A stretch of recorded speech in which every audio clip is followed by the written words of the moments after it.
सोहनलाल द्विवेदी ने क्या कमाल की बात कही है। लहरों से डरकर नौका पार नहीं होती, कोशिश करने वालों की कभी हार नहीं होती। नन्ही चींटी जब दाना लेकर चलती है, चढ़ती दीवारों पर 100 बार फिसलती है। मन का विश्वास रगों में साहस भरता है, चढ़कर गिरना गिरकर चढ़ना न अखरता है। आखिर उसकी मेहनत बेकार नहीं होती, कोशिश करने वालों की कभी हार नहीं होती। हेलो दोस्तों, कैसे हैं आप। स्वागत है आपका हमारे यूट्यूब चैनल जनपथ में। आशा करता हूं आप स्वस्थ मस्त और तंदुरुस्त होंगे। आज हम फिर हाजिर हैं एक नए प्रेरक प्रसंग के साथ। आशा करता हूं आपको यह प्रेरक प्रसंग पसंद आएगा। यदि वीडियो पसंद आए तो प्लीज़ लाइक शेयर तथा सब्सक्राइब करना न भूलें। एक बार एक आदमी कहीं जा रहा था। रास्ते में एक जगह उसे एक हाथी दिखाई दिया। उसने एक बात नोटिस करी कि वह हाथी एक छोटी सी पतली रस्सी में बंधा हुआ था। उसे देखकर आश्चर्य हुआ कि कैसे एक इतना बड़ा जानवर एक कमजोर रस्सी के सहारे बंधा हुआ रह सकता है, क्योंकि वहां पर न तो कोई जंजीर थी और न ही कोई पिंजरा। और अगर वह हाथी चाहे तो एक झटके में उस रस्सी को तोड़कर आजाद हो सकता था, लेकिन वो हाथी ऐसा नहीं कर रहा था। आखिर क्या कारण था इस बात का, यह जानने के लिए उस आदमी ने वहां खड़े एक हाथी के मास्टर को देखा और उससे पूछा कि ये हाथी क्यों इस पतली और कमजोर रस्सी से बंधा हुआ है, कोशिश नहीं कर रहा है, जबकि वो एक झटके में ऐसा कर सकता है। हाथी के मास्टर ने कहा, जब यह हाथी बहुत छोटा था तब मैं इसे इसी रस्सी के सहारे बांधा करता था। तब यही रस्सी इसके लिए इतनी मजबूत थी जो इसे पकड़े रहती थी और ये रस्सी तोड़कर नहीं भाग पाता था। इसने उस समय इस रस्सी को तोड़ने की बहुत कोशिश की थी, लेकिन हर बार वह नाकाम रहा।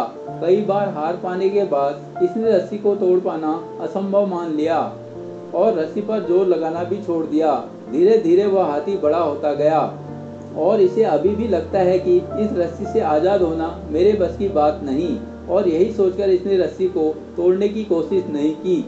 आज ये एक बलवान, बड़ा और ताकतवर हाथी है, लेकिन इसने इस रस्सी से हार मान ली है। वो आदमी यह सुनकर हैरान था। ये जानवर किसी भी समय इस रस्सी को तोड़कर इस कैद से आज़ाद हो सकता है, लेकिन उसने मान लिया कि वह ऐसा नहीं कर सकता और इसलिए वो उसी कमजोर रस्सी के सहारे खड़ा है। इस हाथी की तरह ही हमारे में से कितने लोग ऐसे हैं जो यह मान लेते हैं कि वो जिंदगी में यह काम नहीं कर सकते, क्योंकि पिछली बार हमने कोशिश की थी तो हम विफल रहे थे। हम अपने आप को एक सीमित सोच में बांध लेते हैं और हम कोशिश करना भी छोड़ देते हैं, जिससे वो उन्नति, तरक्की और इम्प्रूवमेंट के रास्ते पर आगे नहीं बढ़ पाते हैं और उनकी ज़िंदगी में कुछ नया नहीं होता और उसी जगह रस्सी से बंधे रहते हैं। जिंदगी में हार मत मानिए, कोशिश करते रहिए। कई बार आपसे गलती होगी, असफलता का सामना भी करना पड़ेगा, लेकिन यही गलतियां, यही असफलता इस बात का प्रमाण है कि आप कोशिश कर रहे हैं। आप सच में फेल तब होंगे जब आप कोशिश करना बंद कर देंगे। उस दिन से आप फेलियर कहलाएंगे, क्योंकि वो कहते हैं ना, जीतने वाले कभी हार नहीं मानते हैं और जो हार मान जाते हैं वो कभी जीतते नहीं हैं। तो कभी हार मत मानिए, क्योंकि अच्छी चीज़ें होने में वक्त ज़रूर लगता है। दोस्तों, कैसी लगी यह कहानी, अपनी राय कमेंट बॉक्स में अवश्य दें। यदि कहानी अच्छी लगी हो तो अपने मित्रजनों में अवश्य शेयर करें तथा वीडियो को लाइक करें, जिससे कि हमें भी मोटिवेशन मिलता है। इसी प्रकार हमारे साथ जुड़े रहने के लिए धन्यवाद। इसी प्रकार की ज्ञानवर्धक कहानी के साथ मिलते हैं अगले रविवार को। तब तक अपना खूब ख्याल रखिएगा। धन्यवाद।